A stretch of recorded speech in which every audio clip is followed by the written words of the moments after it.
Je déclare donc la réunion du 24 novembre ouverte. Avant de passer la parole au chef de groupe, je tiens à excuser Mme Marie-Christine Chêne, M. Julien Van de Bury, M. André Denis, Mme Odette Treinen et M. Serge Ernst. M. Rassas, il y a d'autres... Ok. Mme Gaillard.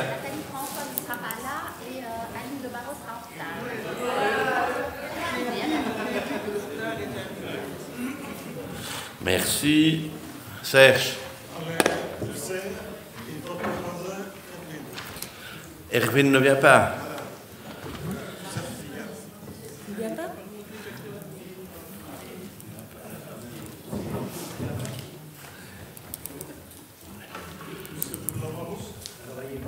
Tu m'envoies Mousse, hein?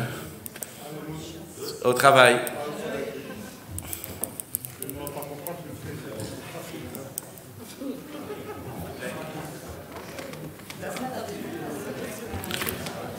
Virginie.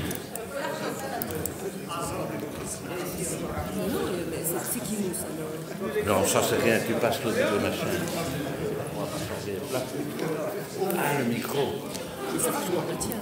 Oui, attends. Paul Hartog. Luc.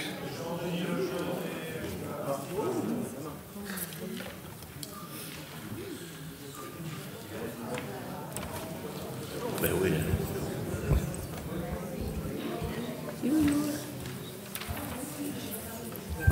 Comme vous trouverez sur vos bancs l'ordre du jour actualisé de la séance de ce jour, ainsi que l'ordre du jour des questions d'actualité. Je rappelle qu'au terme de cette séance publique se tiendra une séance à huis clos qui portera sur un dossier. Le point 1 de l'ordre du jour actualisé, lecture du résumé du procès-verbal de la réunion du 10 novembre 2022. Je donne la parole à Madame la deuxième secrétaire pour la lecture de ce résumé. Eh bien, bonjour tout le monde. Donc, résumé du procès-verbal de la réunion du Conseil provincial du 10 novembre 2022. La réunion est présidée par M. Jean-Claude Jadot, assisté de M. Erwin Gugel et de moi-même. La séance est ouverte à 16h40. 55 membres y assistent. Monsieur le gouverneur et Monsieur le directeur général provincial assistent à la séance. L'Assemblée entend une communication de Monsieur le Président. Monsieur le Premier secrétaire donne lecture du résumé du procès-verbal de la réunion du 8 novembre 2022.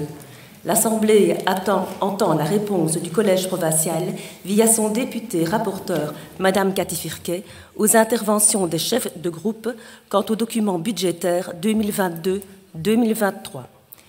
L'Assemblée adopte les documents 22-23/001 à 010 ainsi que le document 22-23/012.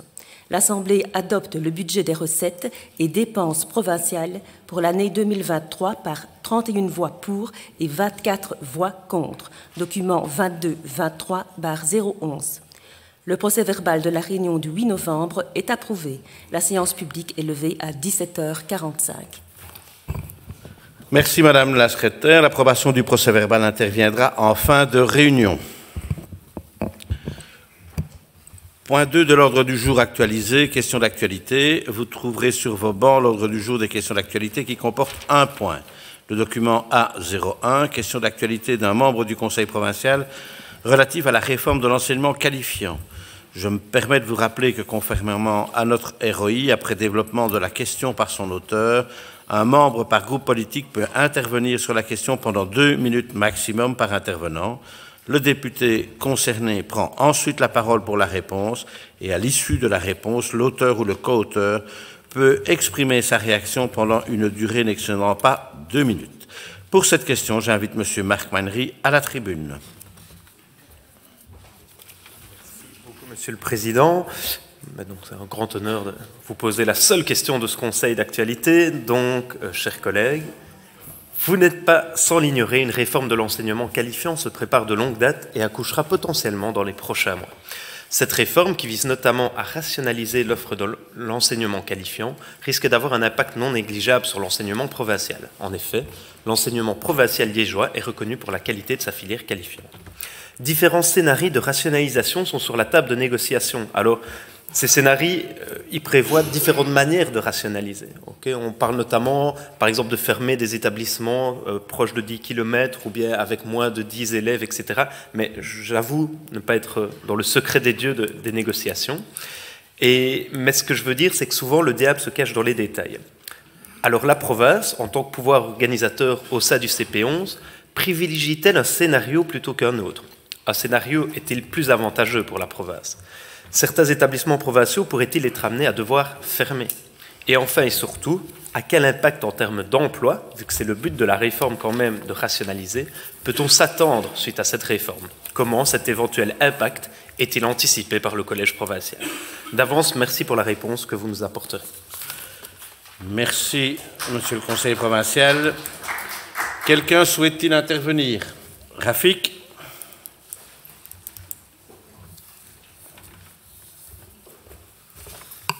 Je remercie mon camarade enseignant Marc Magnery pour la question et j'en profite pour aussi interroger Madame la députée sur cette réforme du qualifiant en précisant déjà que je pense un certain nombre d'enseignants ont manifesté à 3 reprises l'année passée contre notamment cette réforme du qualifiant et j'espère qu'ils seront entendus parce que cette réforme du qualifiant c'est surtout une perte d'emploi qui est annoncée.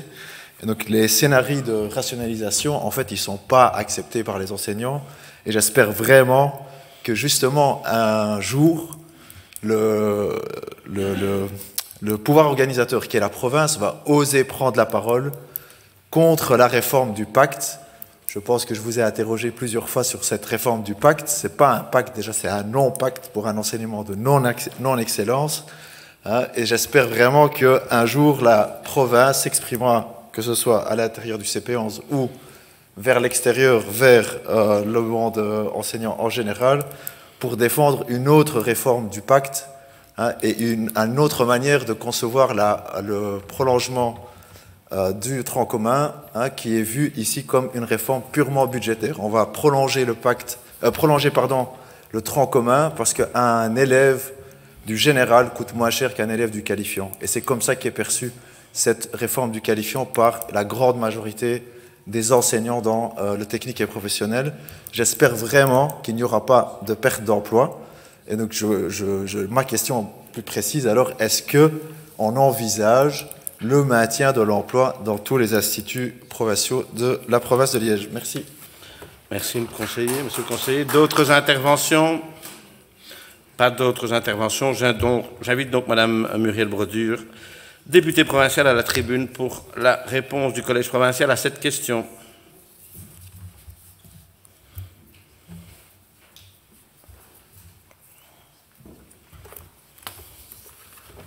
Je vais d'abord commencer par vous répondre qu'effectivement, nous aussi, hein, nous sommes préoccupés par l'emploi. Ce n'est pas seulement votre monopole. Voilà. Donc, monsieur le conseiller Magnery m'interroge quant au projet de réforme de l'enseignement qualifiant en préparation au niveau du gouvernement de la Fédération Wallonie-Bruxelles. Comme vous pouvez aisément l'imaginer, monsieur le conseiller, il s'agit d'un dossier que nous suivons de très près depuis le début, à la fois au niveau de notre pouvoir organisateur et à la fois au niveau du, alors je vais expliquer pour ceux qui ne savent pas, Conseil des pouvoirs organisateurs de l'enseignement officiel neutre subventionné, le CP11. Notre réseau qui nous représente lors des différentes réunions de concertation ou lors des négociations. Vous me permettrez de préciser que cette réforme vise 2 objectifs qui peuvent apparaître contradictoires. D'une part, il s'agit d'augmenter l'offre d'enseignement qualifiant en facilitant notamment l'ouverture des filières conduisant à des métiers en pénurie sur la base d'appels d'offres annuels formulés par le gouvernement.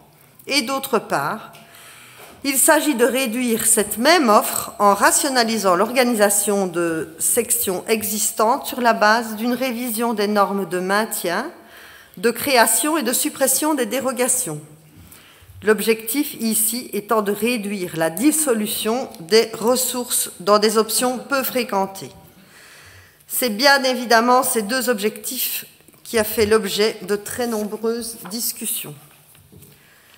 Le scénario que nous avons préconisé au niveau de notre réseau et qui a finalement été retenu par le gouvernement, à tout le moins dans son avant-projet de décret, est celui qui intègre au calcul les critères de densité de population, les normes de sécurisation, de sécurité et les métiers en pénurie. Il s'agit, vous l'aurez deviné, monsieur le conseiller, du scénario qui limite le nombre de fermetures de sections et par conséquent limite l'impact sur l'emploi. Le scénario retenu permet également de bénéficier d'immunisations liées par exemple à un processus de fusion ou de restructuration et d'étaler les fermetures sur 3 années. L'avant-projet de décret devant encore faire l'objet de négociations avec les fédérations de PE et avec les organisations représentant le personnel, il est prématuré d'établir des projections précises. En effet, tous les critères intervenant dans le calcul ne sont pas encore connus. C'est notamment le cas de l'année de référence qui servira de base au comptage. Je vous propose d'évoquer le moment venu le sujet lors de nos travaux en 3e commission, comme nous le faisons par ailleurs très régulièrement sur des sujets d'actualité et d'intérêt général. Et j'invite bien évidemment M. Rassa à se joindre à ma commission. Je vous remercie pour l'intérêt que vous avez porté à ma question, à ma réponse, et de l'intérêt que vous portez aux qualifiants. Merci, Madame la députée provinciale. M. Mannery, une réaction.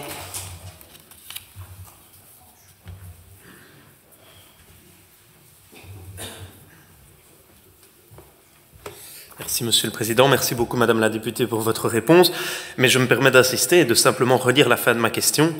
Quel impact en termes d'emploi peut-on s'attendre suite à cette réforme? J'imagine que l'administration et M. Anzalone ont fait des simulations de l'impact que peut avoir cette réforme dans le scénario choisi et que vous avez évoqué sur l'enseignement provincial. Et donc, parce que j'attendrais, c'est un chiffre. Et alors, la question, réassister sur la fin de ma question, une fois qu'on a ce chiffre, comment cet impact est-il anticipé et comment est-ce qu'on peut essayer d'en amoindrir le coût, le prix pour le personnel? C'est ça vraiment ma question. Voilà, merci. Pardon. Et donc, vu que Madame la députée ne peut pas répondre, je serai content d'en rediscuter en 3e commission. Voilà, merci. Je pense que Madame la députée vous a dit qu'on en reparlerait probablement en commission, une fois que les textes seraient probablement plus avancés. Pour le moment, il est toujours très aléatoire de tirer des plans définitifs à ce niveau-là.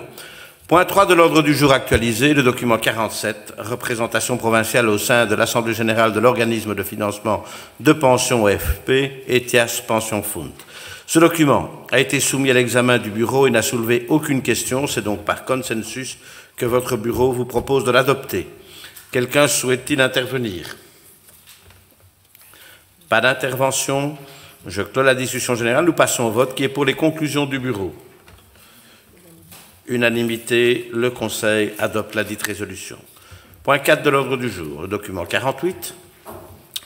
Insertion dans le règlement de travail du personnel provincial non enseignant d'une annexe portant la charte d'utilisation de nouvelles technologies de l'information et de la communication, le TIC. Ce document a été soumis à l'examen de la 1re commission et a soulevé des questions. J'invite donc le rapporteur, M. Marc Mannery, à nous en faire connaître les conclusions. On ne se quitte plus, merci Monsieur le Président. Le rapport de commission est plutôt simple puisqu'il n'y a eu qu'une seule question d'un commissaire qui s'est interrogé sur la position des représentants syndicaux. Il lui a répondu que justement la concertation avait eu lieu le matin même et que la décision avait été approuvée à l'unanimité. Le vote de la commission est de 6 pour et de 2 abstentions.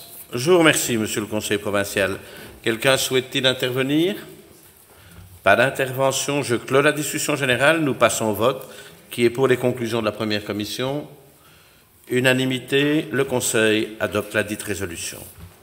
Les points 5 à 10 de l'ordre du jour ont été regroupés à la demande des membres de la 1re commission, à savoir les documents 49 à 54.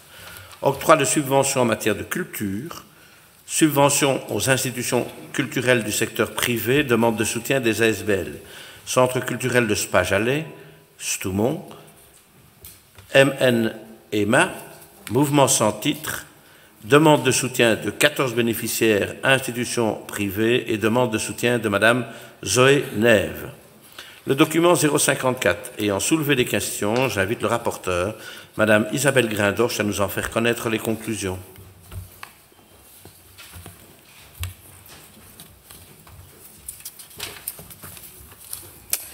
Monsieur le Président, chers collègues, votre première commission s'est réunie ce mardi 22 novembre 2022.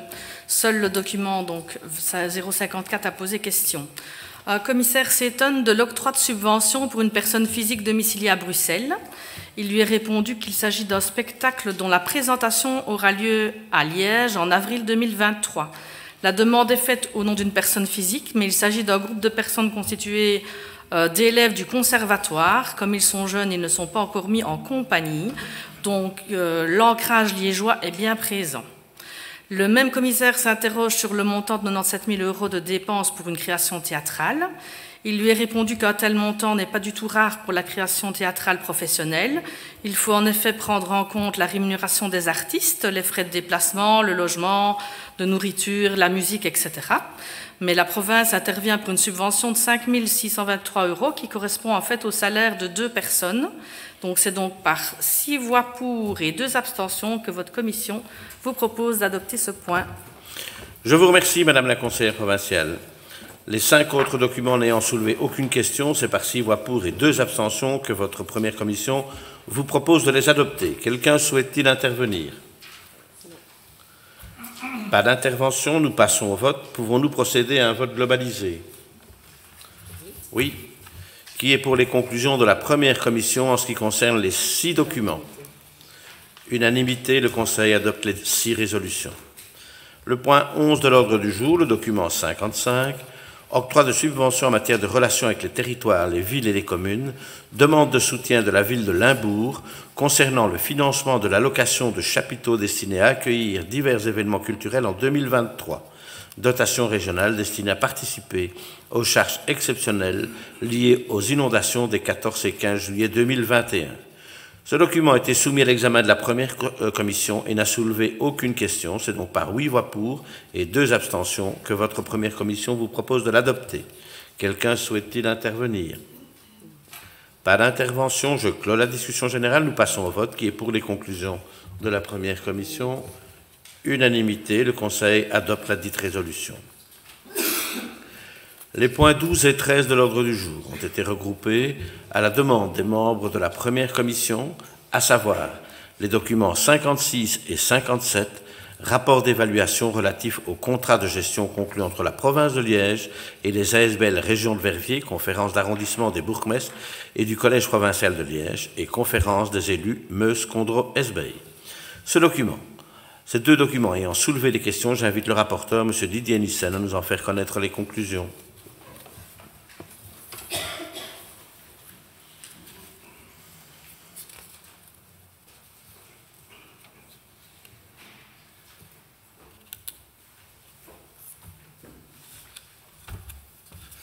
Merci, Monsieur le Président, Monsieur le Gouverneur, Monsieur le Directeur Général, chers collègues. La première commission s'est donc réunie ce mardi 22 novembre et l'examen des 2 points susmentionnés ont soulevé une question de la part d'un commissaire qui s'interroge sur les conséquences de l'utilisation de points APE par une des ASBL suite à la réforme intervenue en la matière. Il lui est répondu que les différentes ASBL fonctionnent de manière évidemment autonome mais aussi différente, mais que néanmoins, nonobstant la réforme évoquée par le commissaire, le principe des points APE semble maintenu. Voilà, la proposition a été adoptée par 8 voix pour et 2 abstentions. Je vous remercie, Monsieur le Conseiller provincial. Quelqu'un souhaite-t-il intervenir? Pas d'intervention, je clôt la discussion générale. Nous passons au vote. Pouvons-nous procéder à un vote globalisé? Qui est pour les conclusions de la première commission en ce qui concerne ces 2 documents? Unanimité, le Conseil adopte les 2 résolutions. Point 14 de l'ordre du jour, le document 77, octroi de subventions en matière de relations internationales, demande de soutien de la ASBL Facility Campus, organisation du Track School le mercredi 14 décembre 2022 à la Haute École de la province de Liège. Ce document a été soumis à l'examen de la première commission et n'a soulevé aucune question. C'est donc par 8 voix pour et 2 abstentions que votre première commission vous propose de l'adopter. Quelqu'un souhaite-t-il intervenir? Pas d'intervention. Je clôt la discussion générale. Nous passons au vote. Qui est pour les conclusions de la première commission?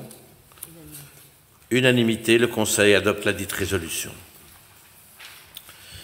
Les points 15 et 16 de l'ordre du jour ont été regroupés à la demande des membres de la deuxième commission, à savoir les documents 59 et 60, octroi de subventions en matière de sport, demande de soutien des ASBL All Club de Liège, hockey, et Motor Club de Oui.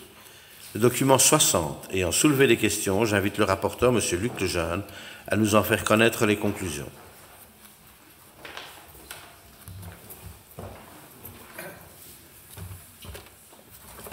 Voilà, chers collègues, je vous fais rapport sur le point octroi de subventions en matière de sport, demande de soutien à l'ASBL Motor Club de Oui, fonctionnement 2022.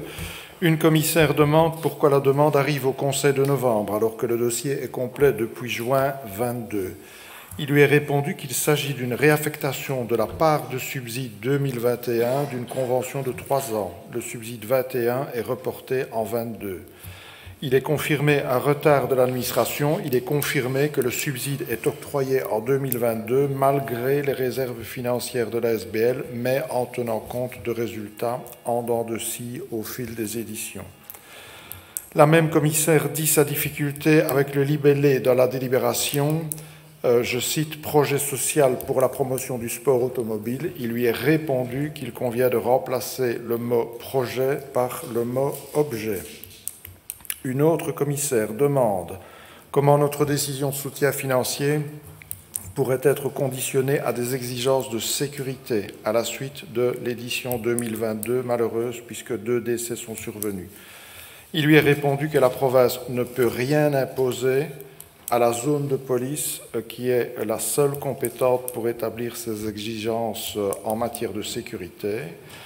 J'en reviens à la première commissaire qui posait des questions et pour terminer, elle demande quelle est la plus-value et l'objectif poursuivi par la présence massive de banderoles et de beach flags province de Liège.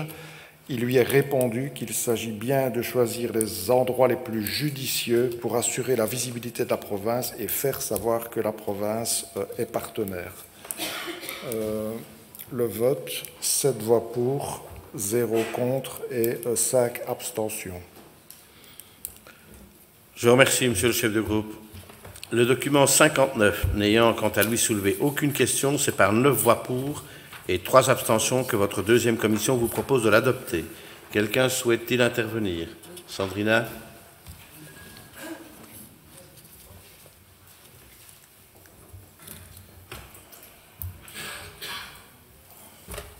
Merci, Monsieur le Président. Chers collègues, donc mon intervention va porter sur le point 60, le report de subside au Moteur Club de Oui de l'année 21 sur l'année 22, donc un subside qui s'élève à 25 000 €. Vu que le subside de 2021 était déjà un bonus, vu que chaque année, cette ASBL présente un bénéfice de plus ou moins 40 000, vu qu'il y a plus de 300 000 de bénéfices cumulés, vu le financement des zones de secours, le vote écolo, le vote sera non. Je vous remercie, madame. D'autres questions? Non. Je clôt la discussion générale. Nous passons au vote. Tout d'abord pour le document 59, donc l'octroi de subvention en matière de l'ASBL All Club de Liège hockey, qui est pour les conclusions de la deuxième commission. Unanimité, le Conseil adopte la dite résolution. Sur le document 60, octroi de subvention en matière de sport, demande de soutien de l'ASBL Motor Club de Oui, fonctionnement 2022, qui est pour les conclusions de la deuxième commission, le groupe PS, le groupe MR qui est contre, le groupe écolo qui s'abstient, le groupe PTB, le groupe désengagé. Le Conseil adopte la dite résolution. Le point 17 de l'ordre du jour, le document 61, octroi de subventions en matière d'affaires sociales, soutien aux organismes agréés publics et privés d'aide aux familles fonctionnant sur le territoire de la province de Liège, fonctionnement exercice 2022. Ce document a été soumis à l'examen de la deuxième commission et n'a soulevé aucune question. C'est donc par 9 voix pour et 3 abstentions que votre deuxième commission vous propose de l'adopter. Quelqu'un souhaite-t-il intervenir? Pas d'intervention. Je clôt la discussion générale. Nous passons au vote qui est pour les conclusions de la deuxième commission. Unanimité, le Conseil adopte la dite résolution. Le point 18 de l'ordre du jour, le document 62, octroi de subventions en matière de santé, demande de soutien de l'ASBL Enjeu, 15e édition du festival Imager Santé qui se déroule du 27 mars au 1er avril 2023. Ce document a été soumis à l'examen de la deuxième commission et n'a soulevé aucune question. C'est donc par 9 voix pour et 3 abstentions que votre deuxième commission vous propose de l'adopter. Quelqu'un souhaite-t-il intervenir? Pas d'intervention, je clôt la discussion générale. Nous passons au vote. Qui est pour les conclusions de la deuxième commission? Unanimité, le Conseil adopte la dite résolution. Le point 19 de l'ordre du jour, le document 63, octroi de subventions en matière de relations publiques, demande de soutien de l'Union professionnelle des métiers et de la communication, 24e édition de la remise des prix de l'UPMC du 25 octobre 2022 à Visé. Ce document a été soumis à l'examen de la deuxième commission et n'a soulevé aucune question. C'est donc par 9 voix pour et 3 abstentions que votre deuxième commission vous propose de l'adopter. Quelqu'un souhaite-t-il intervenir? Pas d'intervention, je clôt la discussion générale. Nous passons au vote. Qui est pour les conclusions de la deuxième commission? Unanimité, le Conseil adopte la dite résolution. Le point 20 de l'ordre du jour, le document 64, rapport d'évaluation annuel relatif au contrat de gestion entre la province de Liège et l'ASBL, Centre médical héliporté, exercice 2021, prévision 2022. Ce document a été soumis à l'examen de la deuxième commission et n'a soulevé aucune question. C'est donc par 9 voix pour et 3 abstentions que votre deuxième commission vous propose de l'adopter. Quelqu'un souhaite-t-il intervenir? Pas d'intervention, je clôt la discussion générale. Nous passons au vote. Qui est pour les conclusions de la deuxième commission? Unanimité, le Conseil adopte la dite résolution. Les points 21 et 22 de l'ordre du jour ont été regroupés à la demande des membres de la troisième commission, à savoir les documents 65 et 66, rapport d'évaluation annuel relatif au contrat de gestion conclu entre la province de Liège et les ASBL, ferme didactique de la province de Liège, l'association sportive de l'enseignement provincial, exercice 2021, prévision 2022. Ces deux documents ayant soulevé des questions, j'invite le rapporteur, M. Marc Meinery, à nous en faire connaître les conclusions.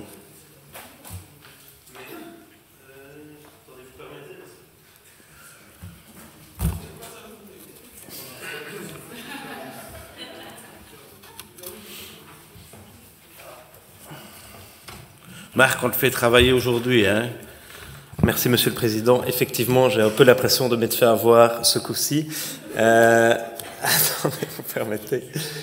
Et donc, concernant la ferme didactique, un commissaire s'est interrogé sur le montant des produits de cette ferme didactique qui sont effectivement assez élevés, qui s'élèvent de mémoire à plusieurs centaines de milliers d'euros. Ouais, c'est de mémoire. Donc, bref, et un autre commissaire qui connaît bien le sujet s'est permis de répondre à cette question en disant que c'était des produits relatifs à la vente de lait de la ferme didactique et que les produits de cette ferme didactique sont extrêmement fluctuants par rapport aux ventes de lait. Quant au deuxième point, concernant la ZEP, un commissaire s'est interrogé pour savoir si le dernier CA avait bien eu lieu cette année 2022 et on lui a confirmé qu'il avait eu lieu cette année 2022. Voilà, merci. Ah oui, et le vote s'est soldé par un vote à l'unanimité. Merci, Monsieur le conseiller provincial. Quelqu'un souhaite-t-il intervenir? Pas d'intervention, je clôt la discussion générale. Nous passons au vote. Pouvons-nous procéder à un vote globalisé? Qui est pour les conclusions de la troisième commission en ce qui concerne ces deux documents? Unanimité, le Conseil adopte les deux résolutions.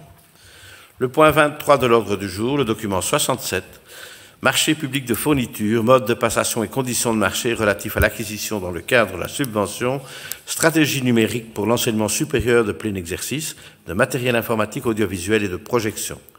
Comme expliqué en troisième commission, ce point est reporté à la séance du Conseil provincial du 15 décembre prochain. Le point 24 de l'ordre du jour, le document 68, prise de connaissance trimestrielle des travaux relevant du budget extraordinaire adjugé pour un montant inférieur à 144 000 € hors TVA. Ce document a été soumis à l'examen de la quatrième commission et n'a soulevé aucune question. Votre quatrième commission vous invite donc dès lors à prendre connaissance du rapport. Quelqu'un souhaite-t-il intervenir? Pas d'intervention, je clôt la discussion générale. Il s'agit ici d'une prise de connaissance. Le Conseil prend connaissance de la dite résolution. Point 25 de l'ordre du jour, le document 69. Le CPFAR, Mielerie Mobile, don de la remorque Droa de la SBL CPL Promogest au Centre provincial de formation à l'agriculture et ruralité. Ce document a été soumis à l'examen de la 4e commission et n'a soulevé aucune question. C'est donc par 8 voix pour et 2 abstentions que votre 4e commission vous propose de l'adopter. Quelqu'un souhaite-t-il intervenir? Pas d'intervention, je clôt la discussion générale. Nous passons au vote. Qui est pour les conclusions de la 4e commission? Unanimité, le Conseil adopte la dite résolution.